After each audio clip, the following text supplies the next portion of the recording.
buenas noches, ¿cómo están? Bienvenidos a esta edición especial de domingo de su programa Bolivia Decide 2019. Hoy con un invitado especial, el señor Fernando Untoja, el doctor Fernando Untoja, quien nos acompaña justamente para conversar con él. Fernando Untoja nació el 30 de marzo de 1950 en la localidad de Guayamarca, en la provincia Carangas del departamento de Oruro. Escritor, economista, desde sus 20 años participaba de forma activa en sindicatos obreros en las minas de Huanuni y San José de Oruro. Aprovechando su estadía en Francia, realizó sus estudios profesionales de economía en la Universidad de París-Nanterre, en la ciudad de Nanterre. En esa misma universidad, realizó también especializaciones culminando maestrías y doctorados en áreas como ciencias políticas, filosofía y literatura. En 1986 regresa a Bolivia. Trabajó como docente universitario en la Facultad de Economía de la Universidad Mayor de San Andrés, la Universidad Técnica de Oruro, la Escuela Militar de Ingeniería. Asimismo, se dedicó a la investigación, desempeñándose como investigador en el Centro Andino de Desarrollo Agropecuario. Consultor. En 1993, Fernando Untoja ingresa a la política, formando un partido político denominado Movimiento Catarista Nacional el 21 de junio de 1993 en honor a Tupac Katari. En 1995, Untoja fue concejal del municipio de Oruro. En 1997, diputado de Bolivia, politólogo, candidato a la vicepresidencia de Bolivia por el Movimiento Nacionalista Revolucionario.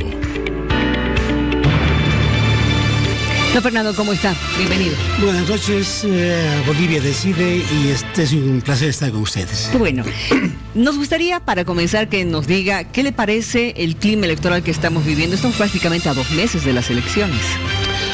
El asunto es lo siguiente. Hay una crisis política debido a la crisis institucional, y esto puede provocar una crisis económica en el país. Porque cuando no se respetan las reglas de juego, que es la institucionalidad, hay crisis política y desconfianza en la gente. Y cuando la gente tiene desconfianza, entonces estamos camino a una crisis económica. Puede ser financiera, monetaria y productiva. Nada más. Ese es el escenario que se presenta. Ahora bien, la cuestión de las elecciones es producto de esa crisis política que no hay candidatos, no hay cumplimiento del órgano electoral, las leyes se modifican en cada esquina, se convoca primarias, dicen primero vinculante, después cambian candidatos, sustituyen candidatos, primero dicen lengua originaria, condición para ser candidato para presidente y vicepresidente, después dicen que ya no, entonces se viola la ley o se salta la ley. Entonces eso es una crisis política muy grave que vive Bolivia. En el Mendero no ha habido primarias. Ha habido primarias a través del comando de la Convención Nacional, que hubo en Calacoto, que hubo en Beni y en Santa Cruz. Y luego hubo en la Casa Rosada la proclamación de los dos candidatos, es decir, Lema y Untoja. Bueno, para continuar, le hemos pedido a don Fernando, al doctor Untoja, que vaya viendo esos 10 temas de preocupación o de necesidad que se deberían corregir en el país. Él nos va a decir ya al finalizar la entrevista, al finalizar el programa, cuáles son sus 3 prioridades para atender. Vamos viendo ese cuadro, señor director, por favor, de esos 10 temas que son importantes para que usted también vea. Tema economía, narcotráfico, educación, justicia, relaciones exteriores, corrupción, seguridad, trabajo, violencia y salud. Es un ranking de 10 temas que aquí en Bolivia Decide se los estamos presentando a los candidatos, a los protagonistas de estas elecciones, para que escojan 3 y definan de esas 3 cuál es la que más urgente debe ser atendida. Por favor, señor director, la encuesta nacional de nuestro primer sondeo de intención de voto que hemos realizado hace prácticamente una semana. Usted lo ha visto, doctor Untoja. Ahí está el MAS con el 39.1%, Comunidad Ciudadana con el 22%, tenemos a Bolivia Dice No con el 9.5% y estamos viendo a Movimiento al Tercer Sistema 2.5, UCS con 1.2, el PDC con el 0.8%, el MNR está con el 0.4%, luego está PANBOL con el 0.3% y ya sin porcentaje el Frente para la Victoria. ¿Qué pienso? ¿Qué piensa? Aquí falta algo. Creo que falta la otra parte. Sumados creo que no llegan 100%. ¿Y dónde está la Tenemos otra parte? el de los indecisos. Claro, el de los debía indecisos. estar ahí. Exacto. Una parte importante. Mire, hay trabajos de gente que hace encuestas bastante interesantes. Algunos conocen la mentalidad del boliviano, otras empresas no conocen, porque el boliviano es un jugador. Es exactamente como el comerciante de la Justus. Juega, manifiesta sus intenciones, oculta y guarda para la última etapa de cualquier escenario. Da una sorpresa. Esto viene desde hace tiempo, estas cifras. Y allí podíamos ver que uno estrella de más, el que tiene 39 estrellas de más, no debía estar en la encuesta porque es ilegítimo e ilegal. Entonces varía completamente el tablero de aquella encuesta. Pero sin embargo, supongo que es buen trabajo, pero falta el conocimiento de la mentalidad, de la conducta del boliviano. El voto oculto. El voto oculto del boliviano dice, no sé, pero sabe para quién es. Incluso cuando dice sí, el boliviano dice no. Entonces hay que evaluar aquel tablero. Claro, estamos bordeando más o menos ese porcentaje por el 24,2%. Estamos hablando incluyendo blancos, no sabe, no responde, claro, o ninguno. Entonces, ¿dónde va a ir? Y por eso esta etapa es importante y crucial. Ahí estamos viendo. Depende quienes participen en presentar su programa con coherencia. No solamente coherencia en lo escrito, sino fundamento teórico y doctrinario en economía. La gente tiene que decidirse, ¿son estatistas o liberales? ¿Y quiénes? Si la gente no dice eso, no da confianza al electorado, porque detrás de un programa está en juego el bolsillo de la gente, el trabajo de la gente, la acumulación que hace todos los días la gente. Entonces necesitamos en esta última etapa, para el bien de la democracia, de que los candidatos se enfrenten cabeza a cabeza, como dicen los franceses, tête à tête. ¿Para hacer un debate? Para hacer un debate. Usted ha pedido hacer un debate con el vicepresidente. Exactamente, ustedes esperan su respuesta y estoy dispuesto a debatir. Y no solamente con él, con cualquier otro candidato, pero prioritariamente con él, porque él es el defensor del estatismo, del socialismo. Yo soy liberal, por tanto yo apuesto por la elección que debe hacer el individuo, apuesto por la libertad económica y no soy defensor de una economía estatista. No estatista. Para nada. Hablemos entonces de su programa de gobierno denominado Libertad y Democracia, o Democracia y Libertad. Por favor, ¿cuáles son los pilares de su planteamiento? Primero, ¿por qué libertad y democracia? Porque Bolivia corre el riesgo de convertirse en un campo de concentración bajo dominación comunista. Eso es grave. Democracia, ¿por qué? Porque ya no existe. La democracia no es votar. No solamente es ir a las marchas para apoyar. La democracia es el ejercicio que tiene el ciudadano para participar del Estado y del Estado. El Estado tiene que jugar un papel de garante de las reglas de juego. Pero cuando el Estado comienza a competir con EMAPA, con el hombre de la Justus o de la Eloy Salmón o de la calle Rodríguez, entonces está haciendo una competencia desleal en economía. Eso ya no es ni siquiera democracia. La democracia es traducido no solamente en términos políticos, sino también económicos. Está hablando de liberalismo, en ideología política. Claro, liberalismo es la libertad económica. La participación del ciudadano en el voto, que sepa escoger, incluso que escoja que no quiere votar. Porque no se puede obligar a la gente, tienen que votar el domingo 20 porque si no le multamos, si no le pagamos. Eso no es democracia. Si yo no quería votar como ciudadano, estoy con el principio liberal, simplemente digo, no me da la gana de ir a votar. No me gustan los candidatos y ¿por qué tendrán que multarme a mí? Me multan a mí por no ir a votar, pero no cumplen cuando yo voto el 21F y no reconocen mis derechos de lo que he votado. Le consulto, ¿el MNR tiene voto duro? El Independencia, después del MAS, es el único partido organizado en todo el país. Tiene estructura política, Hay comandos en todos los pueblitos, al menos militantes de toda edad. Yo estuve en Santa Cruz, en Potosí, en Oruro, he encontrado gente movimentista. Y a partir de ahí, el 0,4%, digamos, es intento de dar una cifra, pero realmente la MNR tiene al menos 7% de voto duro. 7%. 7%. Nosotros nos proponemos duplicar y triplicar en estos 2 meses que quedan. Bueno, ahora, dígame, hablemos un poquito más de el planteamiento que están haciendo, económico y político. Económicamente. Bien, económicamente, por ejemplo, ¿qué quiere la gente? La gente joven que sale de la universidad, de instituto, quiere trabajar, no tiene trabajo. ¿Quién le va a dar trabajo? ¿El Estado? No. Las empresas estatales tampoco. ¿Cómo San Buenaventura podría dar trabajo a la gente? No puede dar. O Quipus, digamos. Entonces nosotros proponemos, bajo la concepción liberal, la creación de 200 empresas privadas. Eso llamamos capitalización, porque Bolivia necesita capitales. Cuando hay capitales hay empresas, y cuando hay empresas hay trabajo, y cuando hay trabajo hay ingresos para gente, se exporta y al mismo tiempo hay impuestos que recibe el Estado. Es un primer punto importante. Esto va acompañado con varias cosas. Va acompañado con el régimen de propiedad de la tierra. Hoy el campesino no es propietario de la tierra. No es en ningún rincón de Bolivia el campesino.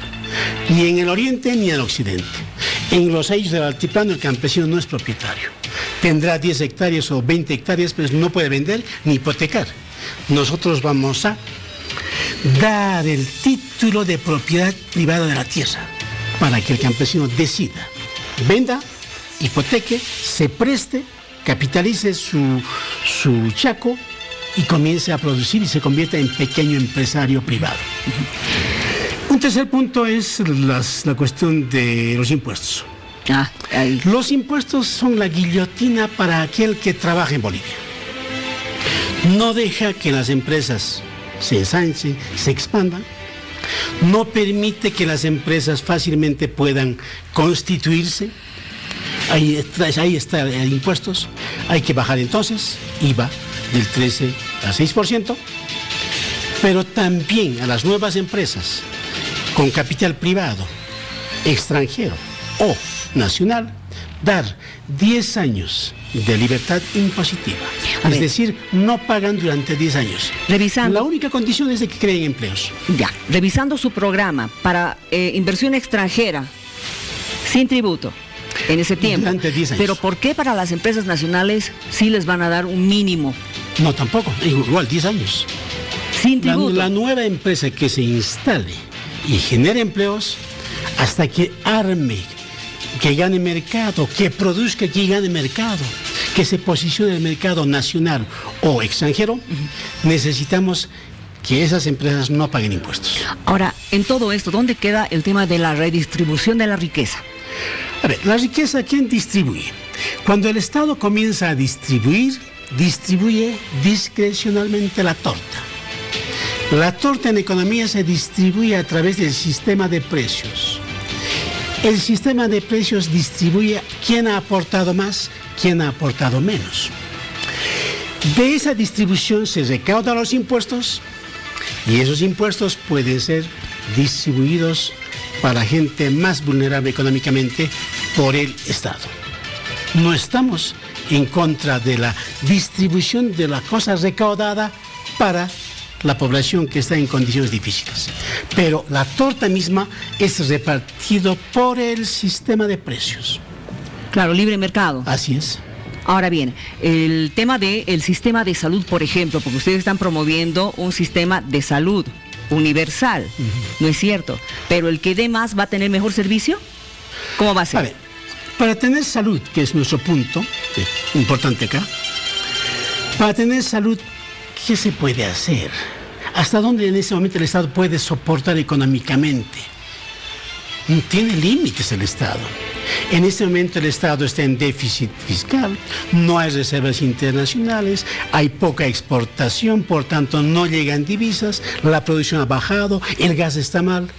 Entonces, ¿cómo puede soportar los gastos de salud del Estado? No puede. Nosotros tenemos nuestra propuesta. Queremos el seguro universal. Universal. Que cualquier ciudadano y en cualquier clínica pueda escoger dónde va a ir. El Estado... En cualquier clínica, incluyendo clínica privada. Así es, porque esa es una sociedad liberal, donde el individuo escoge dónde va a ir, pero ¿de dónde va a salir la plata?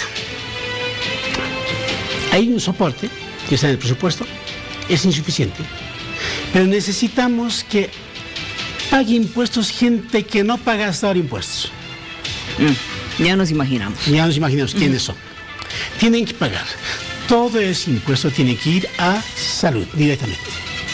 Otro, liberalizar el arancel para los comerciantes que me escuchen. La gente que quiere importar maquinaria tiene arancel cero. La gente que importa maquinaria o productos que no se fabrican en Bolivia, arancel cero. Y lo que hay que cobrar, tiene que ir para la salud. Porque si la salud está mal, no puede trabajar la gente. No puede educar bien a sus hijos. Entonces se alimenta mal, se educa mal y toda la familia se descompone. Entonces el seguro universal es de que el ciudadano vaya donde él escoja, que esté en Tarija, en Oruro, en Pando, a cualquier clínica, estatal o pública. Pero agrego esto, porque nada es gratis en economía, absolutamente. Cada ciudadano tiene que aportar una parte, aunque mínima, tiene que habituarse a aportar para su salud. Eso implica, tiene que cuidar su salud, aprender a cuidar su salud, de él y de sus hijos. Pero estamos hablando de que también hay una determinada población que no tiene para aportar para su salud.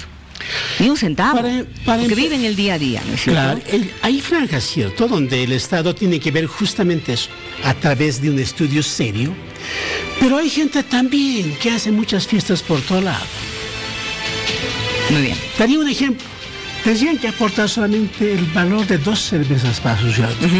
Para decir, señores, yo aporto y no me enfermo todos los días, por tanto, quiero que me curen en cualquier lado. Hay que plantear cosas prácticas, pragmáticas y a su vez sencillas para la gente. Vamos a irnos un ratito a la pausa, por favor, pero antes tenemos que recordarle a nuestra audiencia la encuesta que hemos estado realizando durante toda la semana, cuyo resultado vamos a dar al final de este programa. ¿Cree usted que Evo Morales debería aceptar el debate con Carlos Mesa? Y también el doctor Untoja nos va a responder con relación a este tema y por supuesto tenemos el sondeo de la gente, lo que opina la gente de la calle. Sí, yo digo que sí, porque sería algo muy interesante que entre ellos dos hagan un debate, incluyendo por todos los temas políticos que hay en esa gestión. Así que yo lo aceptaría. No, yo creo que no. ¿Por qué? Porque yo creo que más allá de que sí pueda haber tal vez respuesta que busca la población, sería entrar a su juego. Y creo que a estas alturas no debería. Debería seguir con la agenda que el presidente está presentando y quedarse ahí y dejar lo que piensan atrás los diferentes candidatos que hay. Sí. ¿Por qué? Porque tiene que saber qué ha hecho todos los 12 años. Queremos saber eso, qué ha hecho, qué cosa ha hecho. Ahora, por ejemplo, debe dejar la presidencia, volver a hacer, si él ha hecho buenas obras, le vuelven a elegir. No tiene oportunidad Carlos Mesa, le hemos dado una oportunidad, siendo presidente ha habido tantas muertes y no hay como volver atrás. Primeramente creo que Carlos Mesa debería tener una oportunidad, ¿no? Por el hecho de que estamos al frente de una persona políticamente estable. Es una parte importante de nuestro país que deberíamos pensar en nuestro gobierno que ya debería tomar una rienda diferente, ¿no? Debería ser una parte diferente por el hecho de que nuestro presidente ya está un buen tiempo. Y debería salir y tomarse su descanso para volver a postularse después. Obviamente nadie lo va a negar en esa parte. Yo creo que no, la verdad creo que no veo lo necesario porque el mejor debate que ellos podrían tener es a través de las propuestas que ellos tienen en las futuras elecciones para el país. En realidad yo creo que ese es el verdadero debate, ¿no?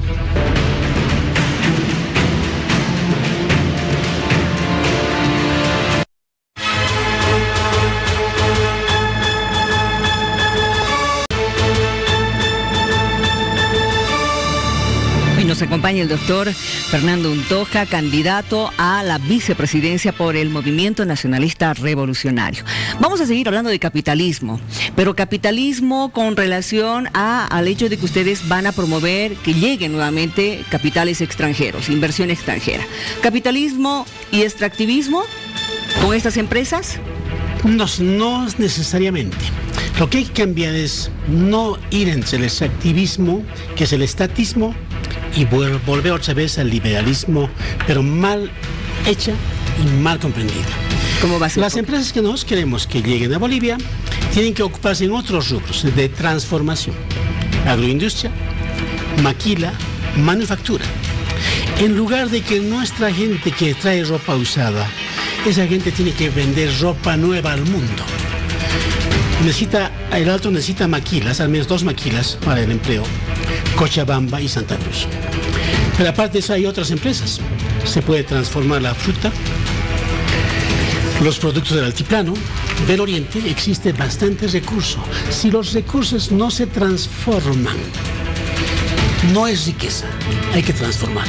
Bolivia no tiene capitales. La inversión extranjera directa en este momento, ¿cuánto es? No llega a 1.500 millones de dólares. No es nada si comparamos eso con Perú, con Chile. Entonces, acá hay que capitalizar Bolivia, pero no en el sentido satanizado como la gente entiende. Es que el boliviano tiene pésimo recuerdo de la capitalización. O sea, le voy a recordar solamente una frase, de que nuestro gas o nuestros hidrocarburos son nuestros cuando están bajo tierra, en boca de urna ya no, o digo en boca de pozo ya no. Hay una nostalgia en Bolivia de decir de que nuestra riqueza es nuestra y nuestra y nuestra. Pero ¿cuándo ese recurso va a ser riqueza? Mientras esté en el suelo o no esté transformado, entonces no es riqueza. Bolivia necesita producir riqueza. Y produciendo riqueza se navega en el mundo. Y para eso hay que arrasar todos los otros ámbitos como la educación, la tecnología, la ciencia. Y en el tema del litio, ¿qué tipo de convenio o cómo van a ser los contratos con las empresas extranjeras? El gobierno ha empezado a capitalizar con el litio. Ha firmado con los alemanes, pero no ha hecho conocer en qué consiste. Es necesario traer tecnología de punta. Hay que hacer transferencia de tecnología. Porque Bolivia no fabrica ni siquiera tubos de ensayo, miren. Nuestros físicos salen de la facultad, no saben qué hacer, no saben dónde trabajar. Nosotros queremos que venga a Bolivia todo tipo de empresas, apostando a Europa, Asia y Estados Unidos. Volviendo al tema político, liberalismo político. Ahora, volviendo al tema del MNR, en la segunda parte de Gonzalo Sánchez de Lozada, también mal recuerdo para el boliviano, el tema de la guerra del gas. ¿Usted cree que aquello no le va a restar puntos al MNR de hoy? Ha cambiado. El señor que tenía 15 años ahora tiene 30 años. Ve con otros ojos la cosa. El que tenía 10 años ahora tiene 25 años. Ahora está buscando trabajo. Ha cambiado. ¿Cuál es el error del gobierno del MNR cuando estaba con I2? Primero, hay que nomás admitir, y eso se va a mostrar la historia, ha habido un gran complot y un golpe de Estado. Golpe de Estado, pero él ha renunciado. ¿Cómo podemos hablar de golpe de Estado? Pero la gente hace renunciar al otro con un golpe de Estado. O renuncias o te linchamos. Entonces así ha sido los golpes de Estado militares. En esta época sin golpe de Estado político. Y diría incluso con un protagonista importante que es Carlos Mesa, que ha sido parte del golpe de Estado en el 2003.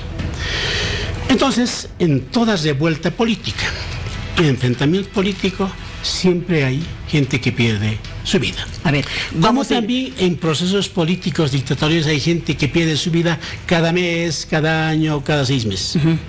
Ahora, leyendo su programa, ustedes hablan evidentemente del golpe de Estado, del complot en el que lo meten a Carlos Mesa, de eso me va a hablar después, pero también señala de que la guerra del gas no ha sido lo que fue. ¿Ha sido una mentira la guerra del gas?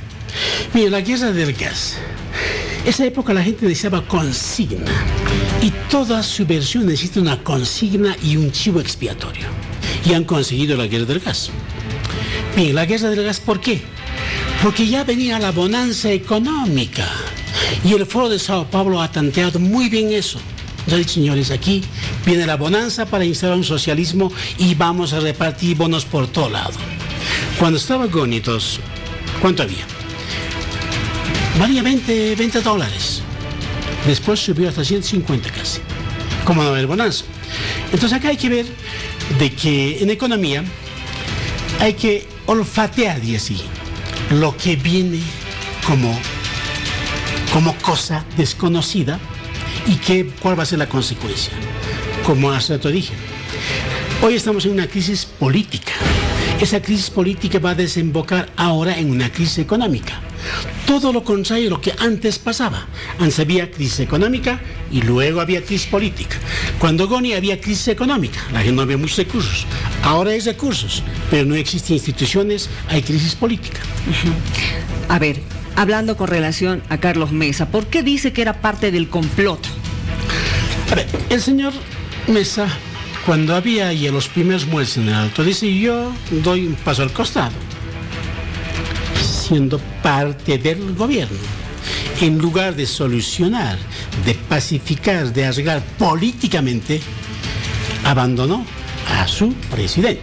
1. 2. Dijo: no voy a gobernar sin partidos políticos. Entonces se deshizo del MNR, pero sin embargo formó una bancada parlamentaria con algunos MNRistas y la bancada del MAS. Justamente, entre ellos Filipo Escobar, que ha sido el artífice de ese fenómeno político. Justamente aquello, ¿usted cree que le reste votos a Carlos Mesa? ¿Esa su asociación en ese momento con el MNR? Le va a restar y le va restando, y por eso la gente abandona. A veces cada semana la gente se va, y además por el autoritarismo que él manifiesta. Luego, ¿qué pasó?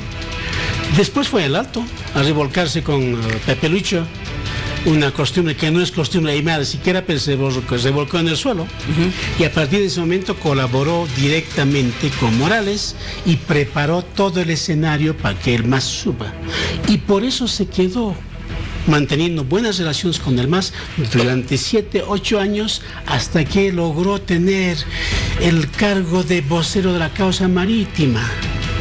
Y estaba con el MAS, hacía loas fuera del país y hacía críticas a nivel interno, promovido absolutamente por el MAS.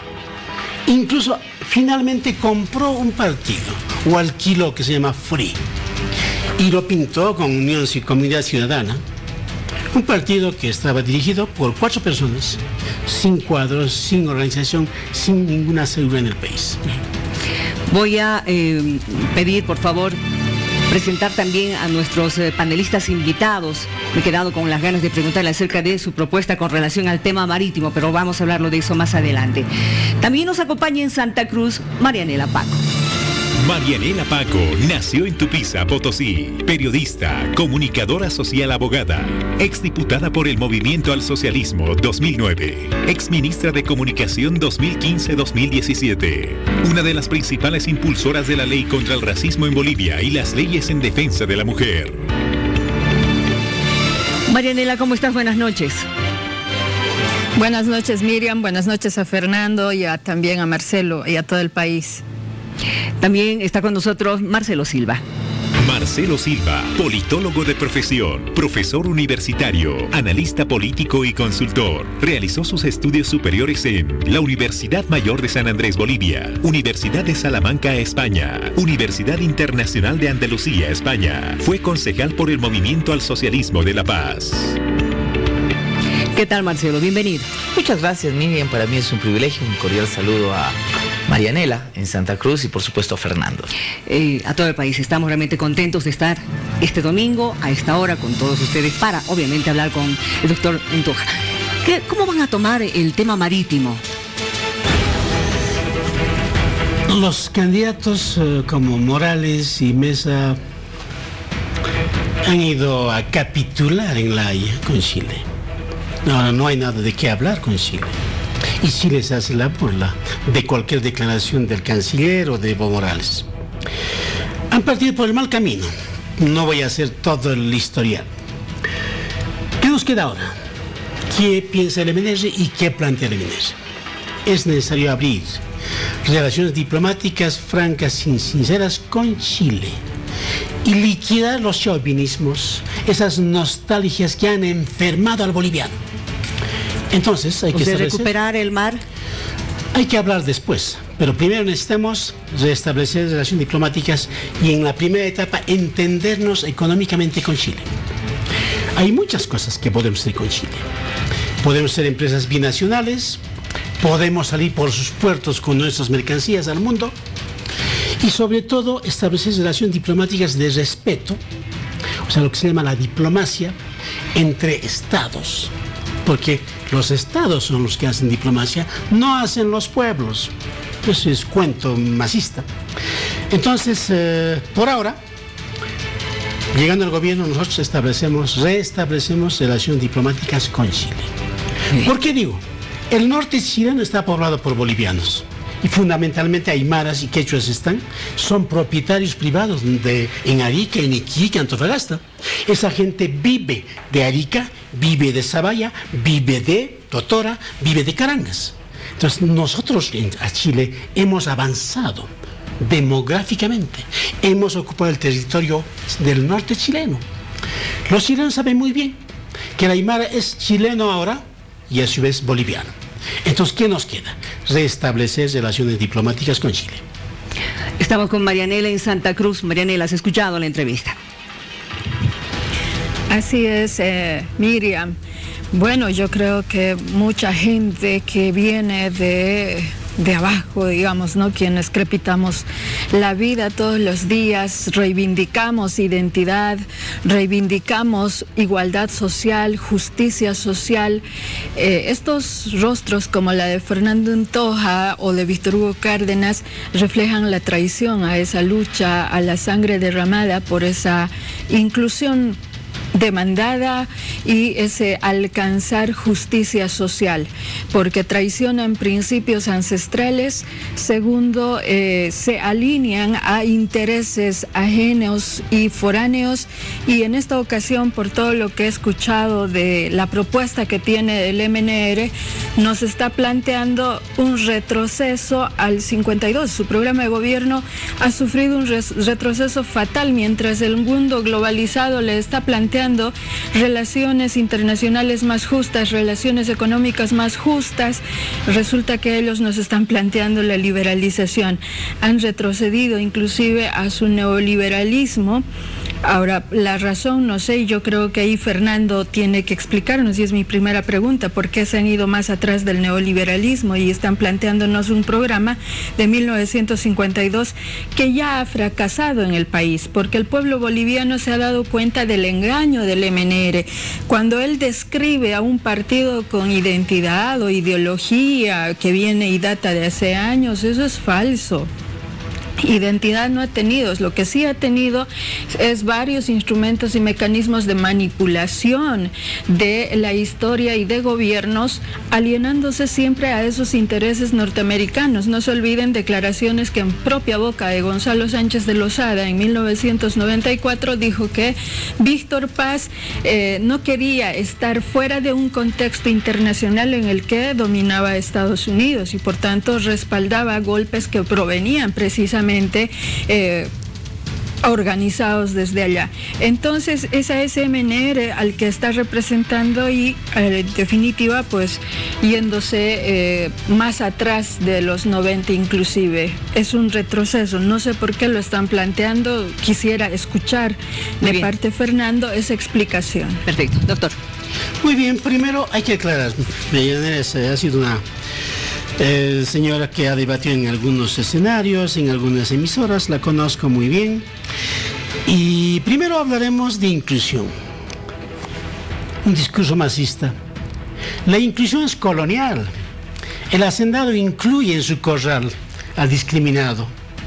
El Estado plurinacional incluye para dominarlos y para hacerlos marchar en la calle, contándolos, ¿qué cosa? Igualdad, libertad. ¿Cuántos ministros aymara que ellos están en el gobierno? Ninguno. Entonces acá la inclusión tienen que cambiar. Los que más bien importan ideologías son los del MAS. La inclusión es una cosa del postmodernismo. Inclusión positiva, con cariño, etc. Ahora, retroceso, ¿por qué? No hay retroceso en la historia, Marianela. Usted que es marxista y supongo que es marxista, el retroceso no existe. Lo que existe son transformaciones. Y las transformaciones exigen respuestas en cada etapa histórica que vive una sociedad. ¿Cómo que no va a tener identidad el MNR? En 53, 52 ha hecho el MNR junto a los aymaras y quechuas la revolución. Y ahora pensamos hacer también la revolución agraria con la propiedad privada de la tierra para los agricultores. Entonces, ¿cómo no va a haber identidad? Donde más bien no hay identidad es en lo plurinacional. ¿Dónde están las 36 nacionalidades? No existe, señores, es cuento. Aquí en Bolivia existen no indígenas, ni un indígena. Existen aymaras, quechuas, guaraníes y mestizos. Perdón. ¿Y qué pasa con la indianización? Es el discurso opresor del señor García Linera. ¿Cómo pueden justificar ahora un discurso político y un sujeto político? El MAS no tiene sujeto político ahora. Hace 13 años tenía sujeto político que era el indígena, el indio. Pero ahora nadie quiere ser indígena en las encuestas. La gente niega ser indígena. Solo algunos alienados dicen que son indígenas y esos están en el gobierno, empezando de Morales, Linera, Quintana. Esos sí son indígenas, pero en Bolivia no hay indígenas. ¿Pero hay indios? Tampoco hay indios. ¿No hay discurso indios? Colonial, indigenismo, discurso colonial. ¿En qué queda lo que dijo Fausto Reinaga? Hablando de la indianización. Fausto Reinaga todavía manejó el discurso colonial en ese momento. Pintó a todos de indios primero, idealizó y luego se arrepintió. Entonces dijo ahora que todos pueden ser indios. Pero esas ideologías reactivas, llamo en términos de inicio, reactivas, no tienen fuerza. Mejor y más exacto es hablar del pensamiento aymara, del pensamiento quechua, que también ha envuelto a la gente que no es aymara, a la gente que puede ser árabe, que puede ser judía, o que puede ser también sefardita, o gente que se quedó después de la fundación de la República. Entonces acá, yo quisiera, por ejemplo, que Marianela piense y me responda algún día en algún escenario. ¿Desde cuándo Sudamérica es antigringo? ¿Y desde cuándo Bolivia y los bolivianos son antigringo? ¿Y por qué son antigringo? ¿Por qué? ¿Quién ha creado esa ideología para convertirnos a todos de que la izquierda es bonita, positiva, buenos tipos? No, señores. En política lo que hay que ver es quién se aliena más rápido en el poder. En este caso, se alienaron más rápido la gente del MAS, que no siempre son aymaras ni quechuas, es otra gente.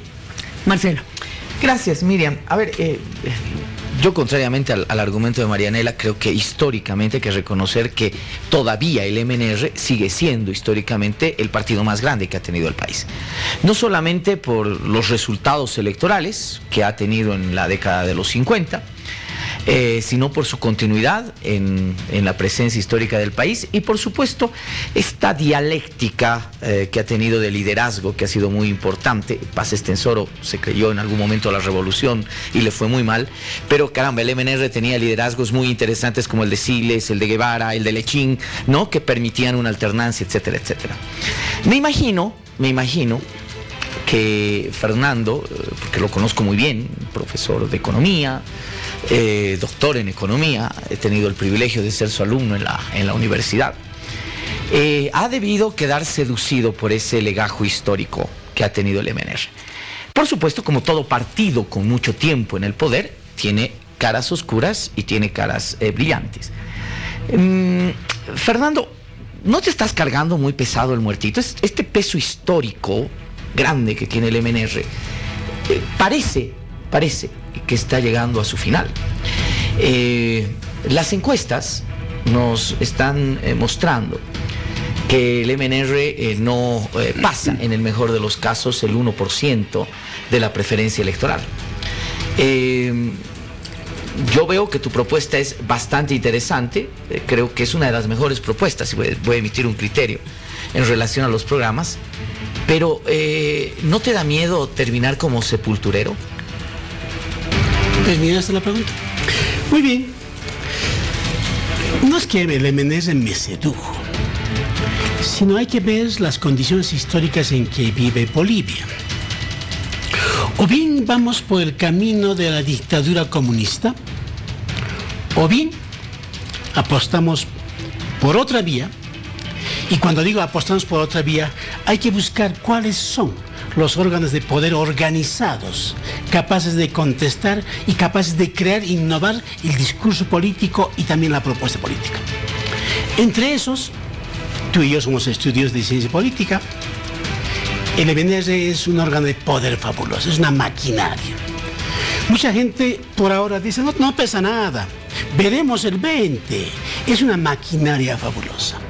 Tiene gente vieja en un sentido, gente 40 años y gente joven.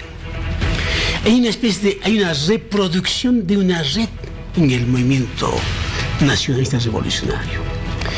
Lo que falta es liderazgo, ¿cierto? Lo que tú decías con Guevara, con Siles, con Lechín, eso no es cierto.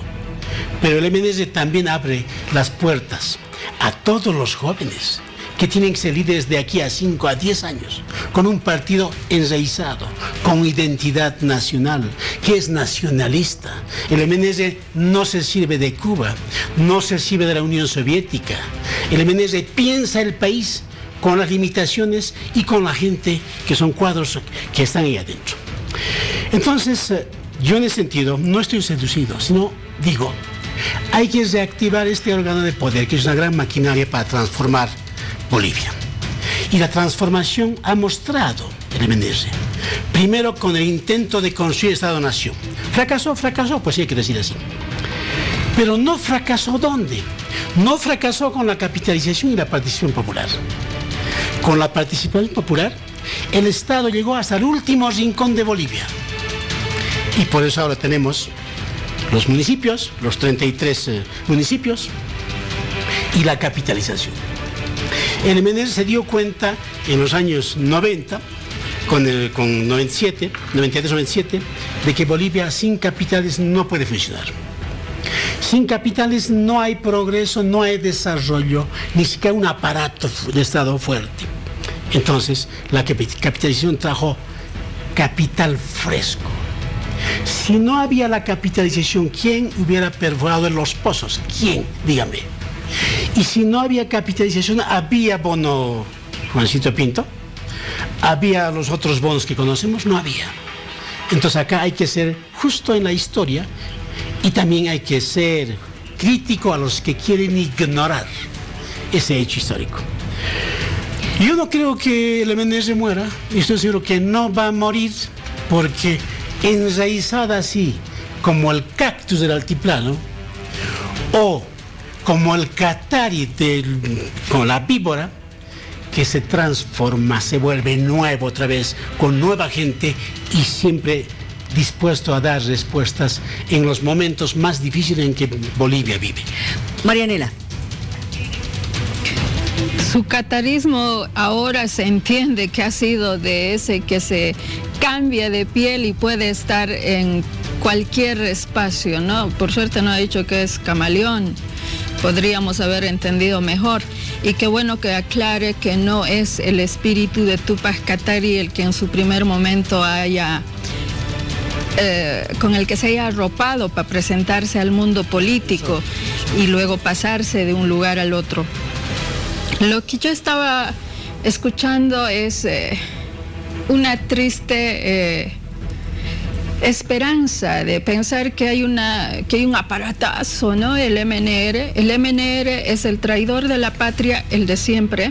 El 52 se ha apropiado de una demanda social de nacionalización y se ha declarado nacionalista por esa presión social que ha hecho que nacionalice las minas, porque no fue idea de Víctor Paz, fue una élite que se apropió de esa idea, de esa presión social. Por tanto, si hoy día dice estatismo o privatización, capitales extranjeros o liberalización, como le llama, ¿no? Esa idea, al decir no estatismo, pues va en contrarruta con su planteamiento al decir que el MNR es nacionalista.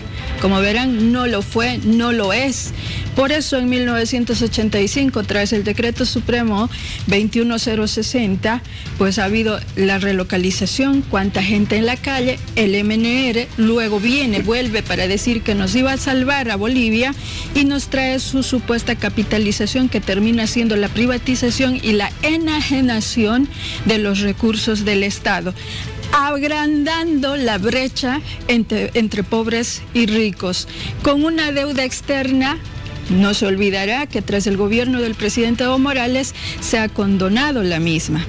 Él habla de que no hay una identidad, que de pronto el movimiento al socialismo habla de un discurso para que recuerde, o no sé si alguna vez se ha enterado, pero los pueblos ancestrales lo que han reivindicado en esa inclusión es justicia social, que es la otra palabra de que no quiere hablar, porque el MNR ha dejado mucha injusticia social, aparte de extrema pobreza en altos índices, endeudamiento, una educación por sobre el 13% de analfabetismo, y así sucesivamente le puedo ir dando resultados de ese MNR que pretenden defender y la que hoy nos plantean. Cuando nos dicen privatizar las tierras, ya fue una idea vendida en 1952. ¿Y sabe qué nos dieron? Le estoy hablando a la gente, no a Fernando, porque Fernando parece haber olvidado, no sé si en el exilio, todo lo que ha pasado con el 52, que ha llegado y nos hemos quedado en el minifundio. Rescatar esas tierras, volver a redistribuir y garantizar el espíritu de la demanda de la libre determinación, la tierra y el territorio que demandaban los pueblos indígenas, pues ha tenido esa complicidad del MNR para que luego no se pueda plasmar en realidad esa demanda histórica y que se la haga hoy en día. Se les da sus TCOs, pero en definitiva hay otras taras heredadas de esa administración y gestión del MNR en el Estado por más de 50 años, ¿no? De dejar estas taras, estos perjuicios para el Estado. A mí me da pena y vergüenza el hecho de que pretendan justificar, y sí es un retroceso en el planteamiento de la economía y la liberalización en todos los aspectos para el Estado, porque el Estado de hoy en día, señor Fernando, es plurinacional, y esa plurinacionalidad significa garantizar la coexistencia de esa diversidad que es nuestra riqueza. A menos que usted no entienda nuestra diversidad como riqueza bajo ese espíritu liberal, y quisiera que me explique cómo entonces se entiende nuestra diversidad, Miriam. Adelante, doctor. A ver, María Elena, yo veo un conjunto de contradicciones y además errores en lo que usted dice. Primero, nunca he enarbolado tupacatarismo, así que usted no ha leído mis textos para nada. Si me muestra una frase donde hago loas a Tupac Katari, yo me callo. Yo hablo del catarismo. Si usted no conoce la filosofía aymara ni quechua, no conoce. Primero.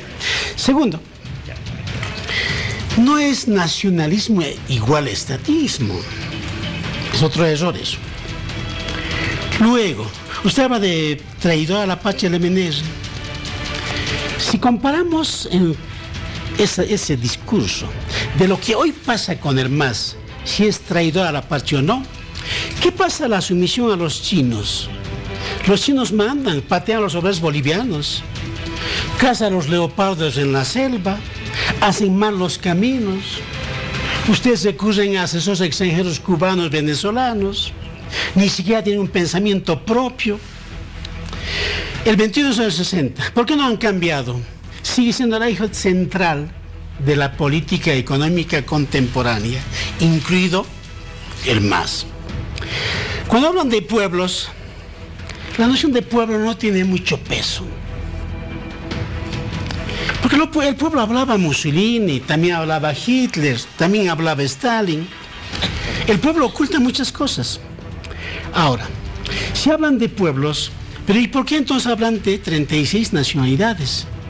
¿Cuál es la relación entre pueblo y naciones? No está claro. Lo que han hecho es que en el Estado plurinacional, que es la constitución política del Estado actual, han puesto fantasmas, los indígenas en cada capítulo, en cada inciso, indígenas e indígenas. Es indígena, no existe. Lo que yo he dicho son pueblos ancestrales, no los cercena el concepto que acabo de plantear. Usted ya le está mintiendo de entrada al país y eso no es correcto. Hable con las palabras exactas que estoy planteando. ¿Usted quién es para calificar a la gente de pueblos? Esos que existimos, a esos que nos han masacrado, a esos que nos han esclavizado, esos que hemos demandado nuestro derecho a tierra, a territorio nuevamente, a que hayan políticas que nos incluyan en el ámbito educativo hasta que acabemos la universidad, que no nos pongan escuelas polivalentes con mesitas de barro, que no sé si usted habrá estudiado en algo así. De esa inclusión estoy hablando, no de esta pretendida distorsión de un discurso liberalista, neoliberalista que ha fracasado en todo el mundo. La globalización hoy en día demanda mayor igualdad y eso es lo que están planteando todos los países. Y Bolivia no está sometida ni a chinos, ni a rusos, ni a cubanos, ni a nada. No se olvide que la revolución que se ha encumbrado el 2006 es una revolución democrática y cultural. En ninguna parte hemos declarado que era una revolución marxista. Hemos dicho pluralidad en cuanto a desarrollo económico, educativo, judicial, etcétera, etcétera. Que usted no haya leído la Constitución, no le dé la gana de leer la misma y no le dé la gana de representar como se debe a esa diversidad tan rica que tenemos como Bolivia, es la razón por la que el MNR tiene los porcentajes que tienen las encuestas y es la razón de por qué está en proceso de desaparecer definitivamente. Sería mejor si así hablásemos no tan extendidamente. El señor Morales dijo, yo soy marxista-leninista. Morales. Linera dijo, yo soy comunista total. Entonces aquí no me traten de desviar las cosas. La noción de pueblos, ¿quién dice? El latifundista dice los pueblos. Ese dice.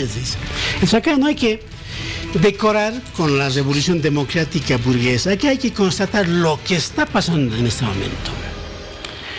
¿Cómo es posible que los revolucionarios del 2003 y 2006 se hayan convertido en grandes oligarcas y que vivan en lujo y hablen de revolución, hablen del pueblo, hablen de la mejora? ¿Cuántos ricos en este momento existe en el MAS?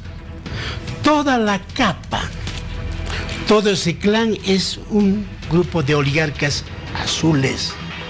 Lo único que cambia es que hablan de democracia, de libertad, hablan de socialismo y de igualdad. El que habla de igualdad es el oligarca para consolar a los vasallos. Entonces aquí no me cuenten de que ha mejorado, todos son iguales. No es así. La justicia.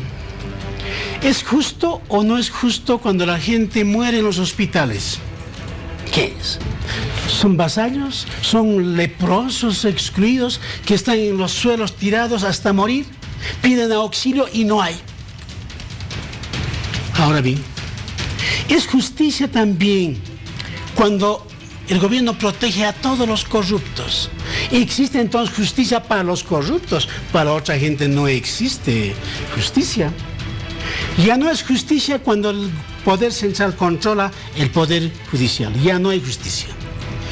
La justicia tiene que tener independencia con respecto al poder central. Si no, no es justicia. Son empleados con vasallos. Lo que pasa también con el órgano electoral. Gente que hace lo que le pide el Poder Ejecutivo. Marcelo, después de Marcelo ya vamos a ir poniendo tiempo para que también hagamos más equitativo esto. A ver, voy a aprovechar de hacerte dos preguntas, una de matiz económico y otra de matiz político importantísimo. La primera, la economía social comunitaria, ¿qué te merece ese concepto? ¿No? Y la segunda, para que así vayamos al hilo. La repostulación, ¿hay algún planteamiento institucional en el ámbito de la repostulación? Sí. ¿Qué es la economía social comunitaria? Primero, copiaron mi libro mal, El retorno al Ayllo. El Ayllo no es igual comunidad.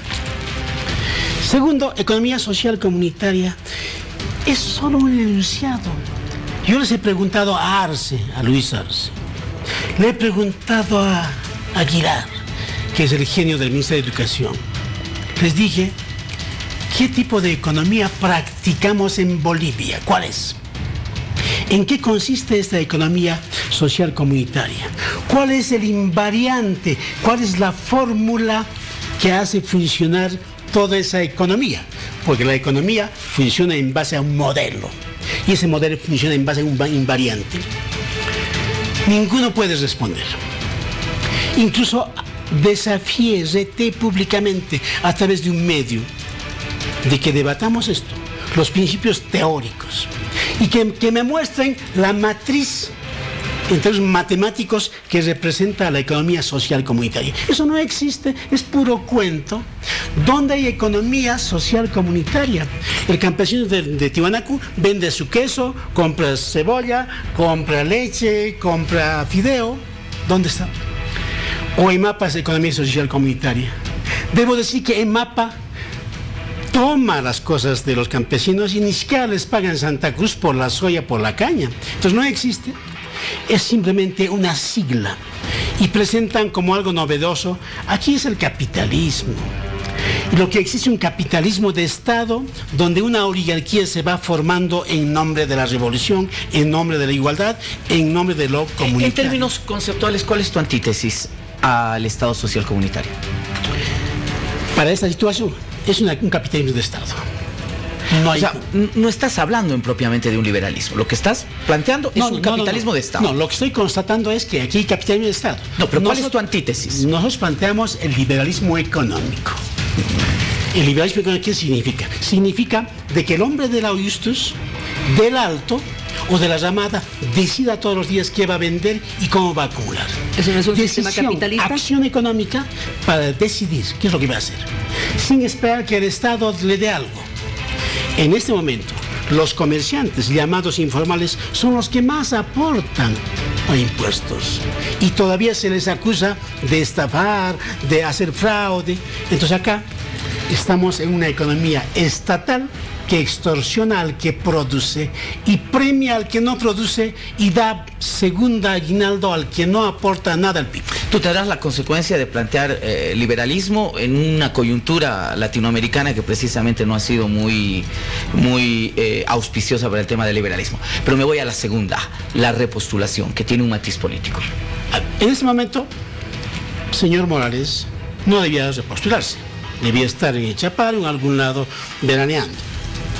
Pero la alienación política de la gente del gobierno ha hecho de que la oligarquía masista no permita que Evo Morales se retire. Entonces es antidemocrático la repostulación. La repostulación de 2, 3 veces o de manera indefinida es de aquellos, escuchen bien, de aquellos alienados de la función de poder.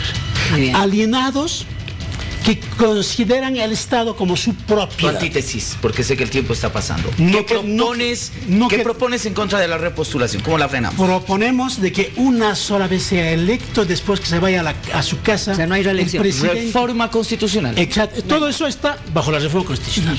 Marianela, vamos contigo, por favor. Tienes 1 minuto 30. Bueno, lo que yo quiero preguntarle es si bajo esa propuesta que tienen de plantearnos una economía liberal, va a convocar a un referéndum constitucional para modificar el modelo de economía del Estado plurinacional. Que me responda ese tema, porque la Constitución Política del Estado en el artículo 306 nos dice y reconoce todas las formas de economía que existen en el país, empezando de por ejemplo, la economía cooperativizada. Él dice, ¿por qué no se han deshecho del 21060? Legalmente no existe el 21060. Pero ha logrado calar en nuestra gente y en eso hay que concientizar a nuestra gente, y siempre se los he dicho, el hecho de que hay que pensar más en cómo hacemos que la redistribución no sufra tanta interpelación al Estado. Por ejemplo, cuando se plantea que se pague el doble aguinaldo cuando se sube el porcentaje de o pasa el 4.5% de crecimiento económico. Entonces, todos estos elementos que tienen que ver precisamente con ese proceso de descolonización que amerita un trabajo reflexivo, y ruidos como las que se plantean ahora, pues no permiten, ¿no? Y le pregunto nuevamente si están dispuestos a cambiar la Constitución, el modelo económico con un referéndum. Gracias. Me gusta su pregunta y la respuesta es... Tiene 1 minuto 30 también. Sencillo. Para todo lo que proponemos necesitamos reforma de la Constitución. No se puede marcar en la Constitución de cómo va a funcionar la economía. La economía trasciende las instituciones. No puede ser la Constitución una camisa de fuerza. La coyuntura mundial, regional, afecta a la economía. Y la economía tiene que estar en pleno movimiento. Eso hay que cambiar. Te agradezco, Marianela. Hay que cambiar. Hay que cambiar, entonces tiene que ser libertad económica. Y punto.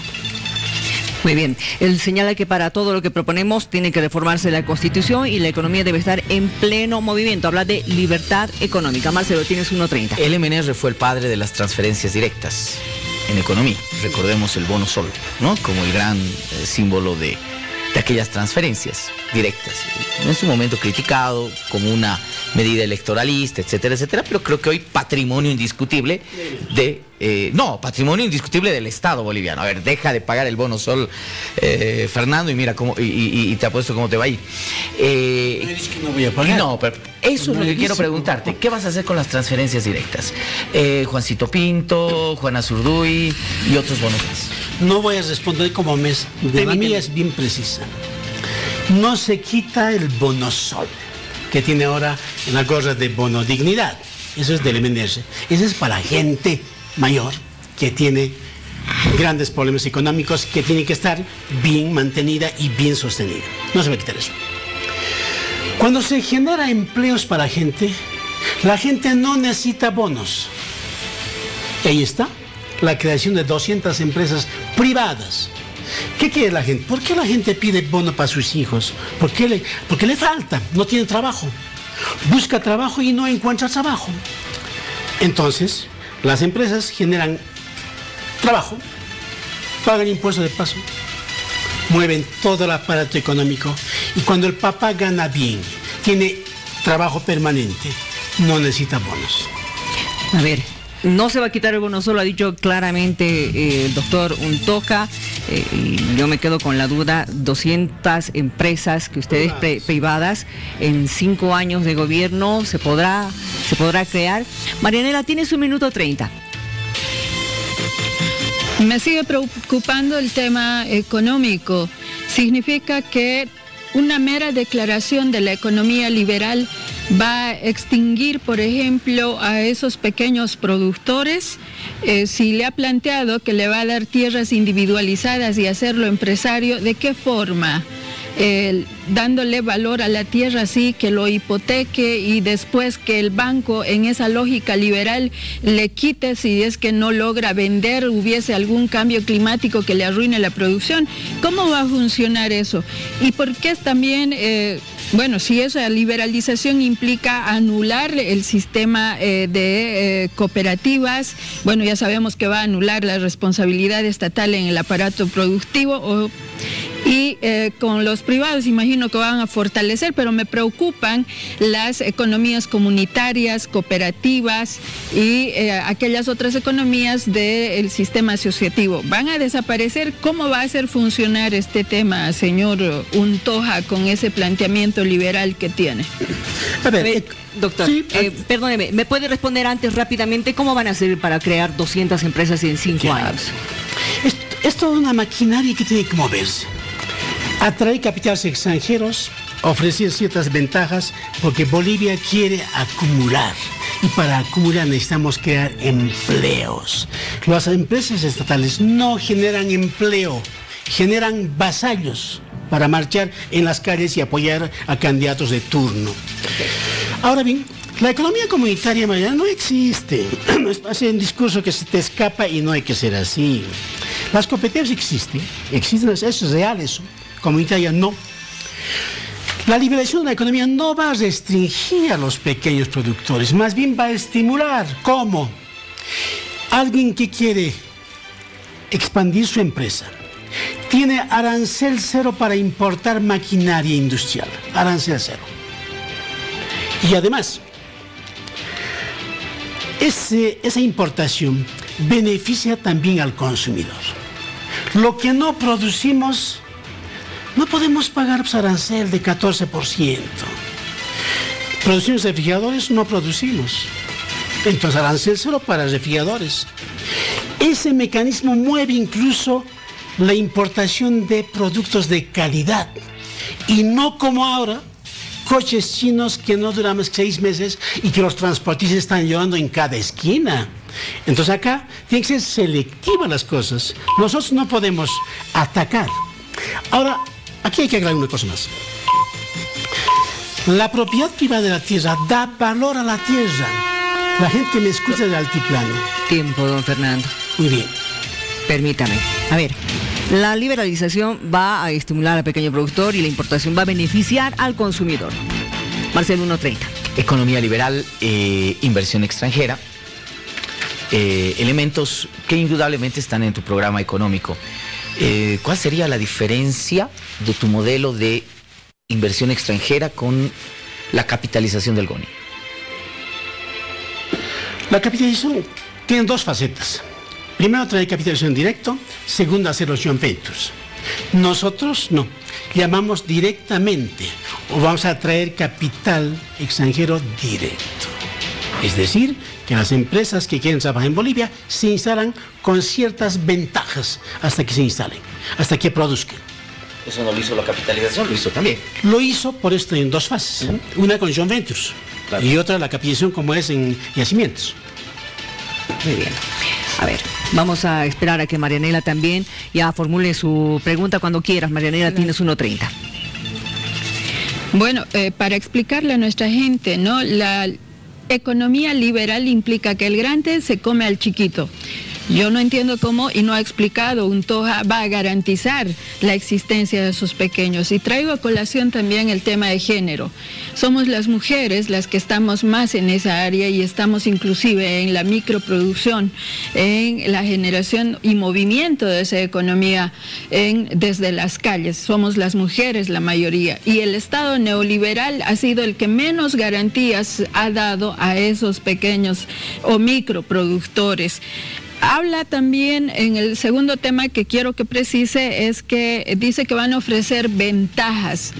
Y lo mismo decía Víctor Paz, lo mismo decía Gonzalo Sánchez de Lozada. Y resulta que esas ventajas para que vengan empresas extranjeras se han convertido en condicionamientos y luego de sometimiento y consecuentemente un gran endeudamiento que ha dejado pues en la extrema pobreza a muchas personas, más del 39% de la población en extrema pobreza. Entonces nos está planteando retornar a eso, o qué otro mecanismo nuevo está planteando en ese tema. Y luego, en síntesis, y que me aclare, que me explique, en síntesis, lo que está planteando nuevamente es la vuelta del 21.060, o qué diferencias tiene en esos temas, señor Untoja. Está planteando la vuelta del 21.060, doctor, y le recuerdo la pregunta que le hizo: ¿cómo va a garantizar la existencia de los pequeños o microproductores, las economías comunitarias y cooperativas? 1:30. En este momento, más bien, las pequeñas empresas están siendo destruidas con el doble aguinaldo. 56.000 pequeñas empresas han cerrado sus puertas y la gente no tiene trabajo. ¿Y cómo me pueden pedir que cómo voy a garantizar? Justamente vamos a garantizar liberalizando la importación de maquinaria para producir, y así creamos empleo. Luego, creo que aquí debo corregirle. No hay Estado neoliberal. Eso no lo habrán sacado. Conceptualmente no tiene consistencia. Eso es un error terrible. ¿Cómo vamos a garantizar de que las empresas extranjeras no nos pisoteen? Reglas de juego claras en un país. Cuando las reglas de juego son claras, no hay ningún problema. Entonces una ley de inversiones para garantizar. No como están haciendo ustedes, de dar todo a los chinos y que los chinos pateen a los obreros bolivianos y se lleven la mayor cantidad de dinero a China. Ahora, la deuda. La deuda, ¿quién debe más ahora? Porque han dicho que tenían 15.000 millones de reservas, ahora tienen 8.000 nomás y ahora van a crecer a 4%. Y luego, ¿cuánto es la deuda? Más de 10.000 millones, más de 10.000 millones. Algunos decían 20.000. Yo digo 10.000 a 11.000 millones de deuda. En plena bonanza. Perfecto. ¿Cómo garantizar justamente que sigan adelante estos pequeños microproductores? Uno, la liberalización de maquinaria, ¿no es cierto?, para producir, y con relación a las empresas extranjeras, reglas de juego claras. Marcelo, tienes 1 minuto 30. Así rapidito, aunque sea injusto con el tiempo, 2 temas fundamentales para cerrar la parafernalia económica. Gas litio, Fernando. Bien, gas litio, hay que ajustar algunas cosas en los contratos actuales porque no ha habido nacionalización, es otro cuento. Primero. Litio hay que explotar, pero hay que tener tecnología de punta. Hay que emplear capital boliviano como capital extranjero. Las empresas privadas pueden asociarse a la explotación de litio, porque el litio es transferencia de tecnología moderna. Y ahí van a estar nuestros físicos, nuestros químicos. Por ahora no tienen ninguna posibilidad ni siquiera de conseguir trabajo. Hay que trabajar eso bajo el riesgo compartido, ya sea con capital nacional como extranjero. ¿El gas? Lo propio, hay que ajustar.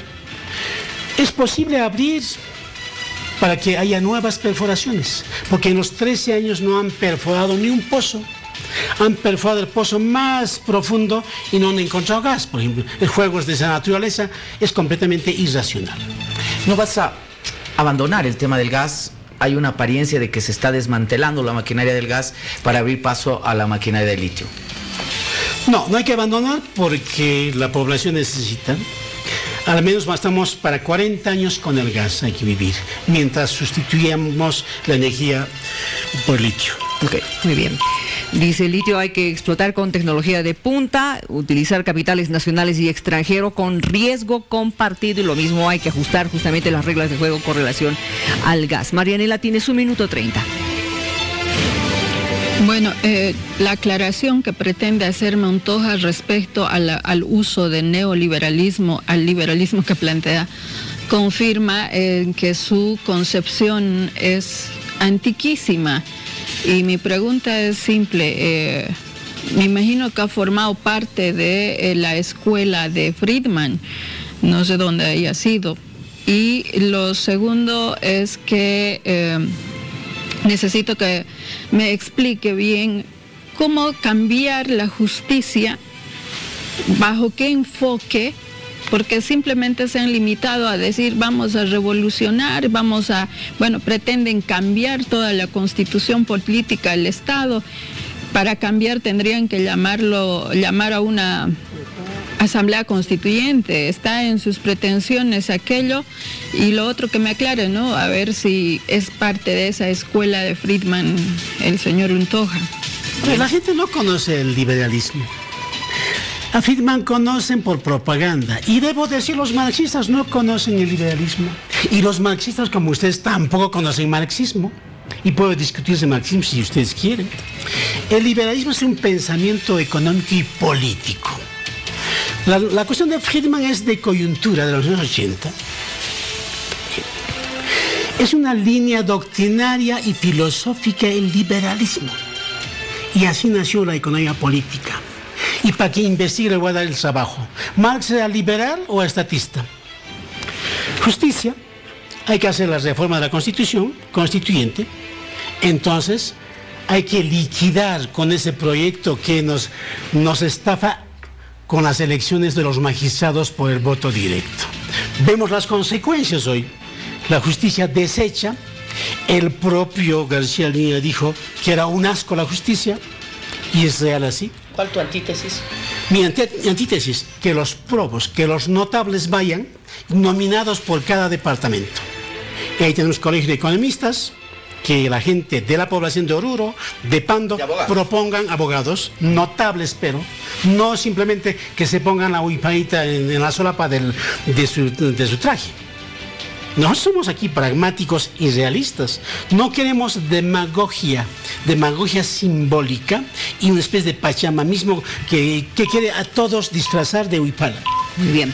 Dice, el liberalismo es un pensamiento económico y político y así ha nacido la economía política, la justicia a través de la reforma a la Constitución y eliminar la elección judicial, como que los notables vayan nominados por cada departamento. Marcelo, 1 minuto 30. Sí, con mucho gusto. Casadito el tema de justicia, Fernando, el tema corrupción. A veces cuando el MNR propone algo contra la corrupción, es inevitable recordar históricamente que si hay alguna ruta de la corrupción en Bolivia, probablemente la haya abierto el MNR mismo, ¿no?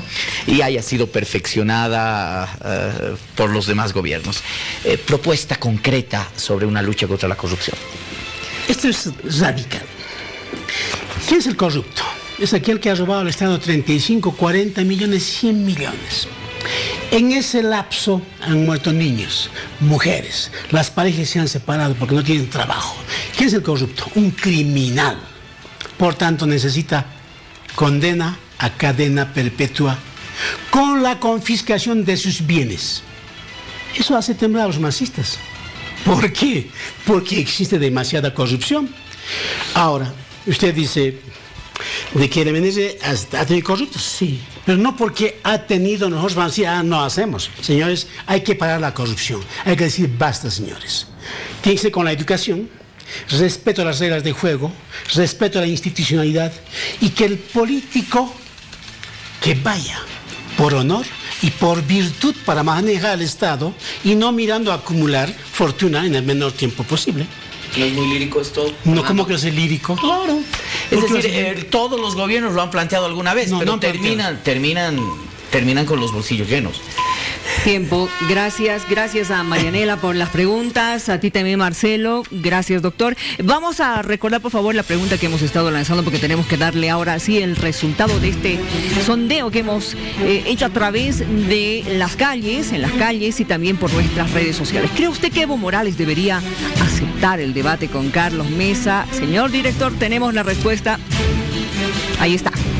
La pregunta por el no es el 83%. No debería debatir, dice el 83%. No debería aceptar, en este caso, el debate con Carlos Mesa, es el 83%. Y sí debería, dice el 17%. Es el resultado de nuestra encuesta realizada, les reitero, por las redes sociales y también a través de la calle. Ahora, le hemos mostrado al doctor Untoja este ranking de 10 temas que pueden ser considerados de necesidad para ser atendidos: economía, narcotráfico, educación, justicia, relaciones exteriores, corrupción, seguridad, trabajo, violencia y salud. ¿Qué ha respondido don Fernando? Hay que atacar la corrupción. La corrupción primero, después... Sí, hay que ocuparse de la economía.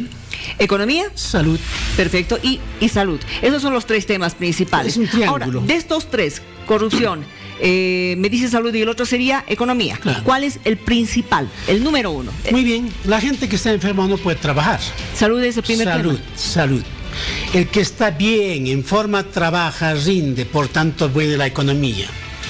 Y para que la gente no bloquee ese proceso económico, hay que luchar contra la corrupción, y dije hace rato. Entonces, corrupción el primer tema, el que más le atinge a usted. No. Salud, economía y corrupción. En ese orden. En ese orden. Salud. No es una cosa lineal, sino es triangular. Si está sano la gente, trabaja muy bien. Pero también se detecta quién bloquea ese buen trabajo, ese rendimiento, ese crecimiento económico. El corrupto se lo lleva el dinero. Eso hay que atacar al corrupto. Gracias, doctor. Gracias por haber venido. Igualmente a ustedes. Espero que le haya gustado el debate. Interesante y fabuloso para intercambiar ideas. Gracias, Marianela, allí en Santa Cruz. Gracias por acompañarnos en esta oportunidad. ¿Me puedes dar la palabra de 1 minuto? Debo decirle a la población que en este debate me he quedado con que Untoja pues anda restando todo, ¿no? Nuestra soberanía, nuestros derechos políticos a las y los bolivianos, está restando el valor histórico a la guerra del gas, le está restando también a nuestra naturaleza diversa de identidades, a nuestra patria Bolivia. Y bueno, esas ideas de retroceso pues van a pasarle su factura. Eso espero, que por conciencia del pueblo boliviano, y que de una vez que ese partido que le ha hecho tanto daño a nuestro país de una vez se extinga. Nada más, muchas gracias, un gusto. Estar en el poder. ¿Cómo dice, perdón? Eso es bueno, ese discurso de poder. Gracias, Marcelo. A ti, Miriam, un gusto, un privilegio, Fernando, conversar Te has contigo. reencontrado con tu ex catedrático. Así es. Y a ustedes, como siempre, gracias por haber estado con nosotros. En próximas horas, ya sabe, estaremos nuevamente con este Bolivia Decide dentro de nuestro programa tan querido que es Hora 23. Descanse lo que le queda, por favor, porque tenemos que comenzar la semana con buen ánimo, mucha energía. Buenas noches.